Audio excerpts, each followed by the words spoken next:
Um salve para você que acompanha o nosso canal. Esse é um papo especial sobre um tema bem interessante, para dizer o mínimo. Vamos falar sobre anarquismo.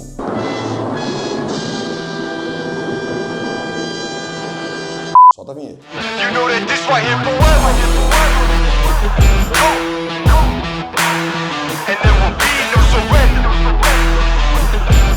Now allow me to reintroduce myself, they call me.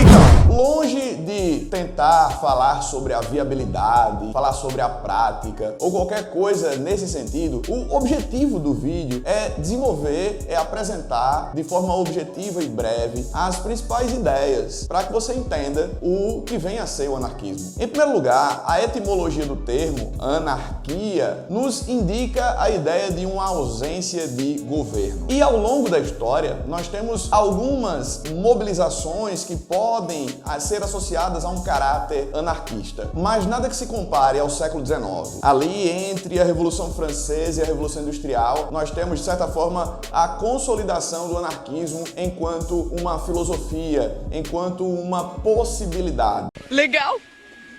Bem louco!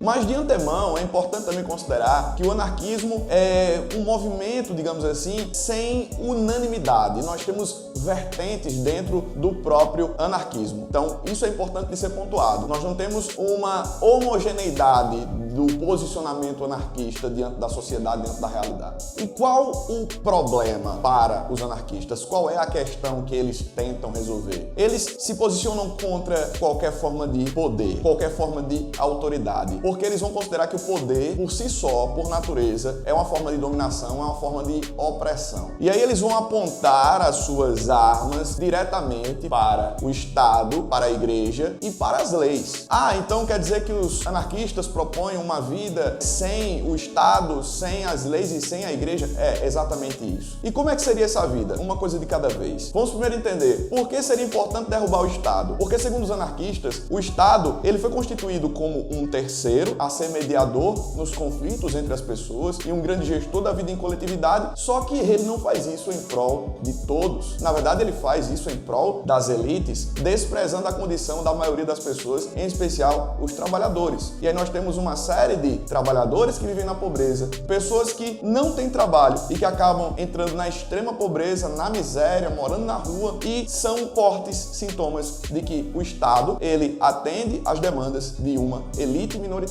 que oprime a quase totalidade da população. O anarquismo, ele não tem problema com a existência de espiritualidade, crenças religiosas. A questão é a ideia de hierarquia, a ideia de autoridade. Então eles vão dizer que o indivíduo deve ser livre para viver a sua religião, deve ser livre para viver a sua espiritualidade, mas sem uma autoridade espiritual sobre esse indivíduo. Por que ele não pode se relacionar com a divindade que ele crê ou com as divindades que ele crê? E no caso das leis, não é que o anarquismo propõe que a gente acabe com as leis, mas com essa configuração das leis. O sistema jurídico, o sistema de justiça que nós temos é um sistema de justiça que atua mais ou menos na linha do Estado. As leis existem, mas elas existem privilegiando uma minoria elitista, priorizando uma espécie de oligarquia. A própria aplicação das leis, ela é injusta e, inclusive, nós naturalizamos a ideia de que determinadas pessoas, no caso pobres, elas vão ser penalizadas, enquanto determinadas pessoas ricas não são penalizadas. E aí os anarquistas eles vão descer a porrada em cima disso. Vão dizer, a gente precisa de leis, mas leis que sejam criadas, discutidas e aplicadas pela própria comunidade. E é aí que a gente entra numa outra fase desse nosso papo, entender qual é a proposta do anarquismo. Dizer que existe uma ausência de governo é um pouco insuficiente para entender qual é a proposta anarquista. Na verdade, eles estão propondo autogoverno, autogestão, gestão comunitária da vida em sociedade. Então, as próprias comunidades, elas iriam gerenciar os seus conflitos, gerenciar suas vidas, gerenciar suas leis, gerenciar suas práticas. Por que colocar uma instância hierárquica superior para cuidar disso, quando, historicamente, essas instâncias hierárquicas superiores só comprovaram o seu compromisso com a injustiça? Eu tô passada, chocada. Meu Deus. Jesus. Podemos até dizer que, teoricamente, os anarquistas estão propondo uma democracia pra lá de direta, onde você governa em seu nome, onde você decide em seu nome, e não deixando com que outras pessoas elas façam isso por você, porque elas não vão representar os seus interesses. Está comprovado historicamente que os indivíduos que deveriam lutar pelos interesses do povo, na verdade, prezam pela manutenção dos seus próprios interesses. E o anarquismo, longe de ser uma unanimidade, ele possui alguns ícones e algumas abordagens diferentes. A gente pode falar, por exemplo, sobre o anarquismo individualista, que foi elaborado por Max Stirner. O Stirner, ele propunha uma liberdade, acima de tudo, individual, buscando a satisfação das necessidades da própria pessoa. Então, do começo ao fim, o indivíduo, ele vai pautar as suas práticas centradas nessa perspectiva mais egoísta, digamos assim. Mas não é um egoísmo negativo, é um egoísmo de, tipo, pensar a sua própria satisfação e a sua própria realização. E só abrindo parêntese, como eu falei no começo do vídeo, eu não vou falar aqui sobre a viabilidade ou sobre a possibilidade de aplicação ou as implicações dessa teoria. Na verdade, eu estou apresentando para você, né, quais seriam as bases, as ideias principais que a gente pode encontrar nessa proposta anarquista. É possível também falar sobre um anarquismo comunista, que vai prezar, né, por essa articulação mais coletiva, essa busca coletiva pela resolução dos problemas, não prezando por essa perspectiva individual definida por Stirner.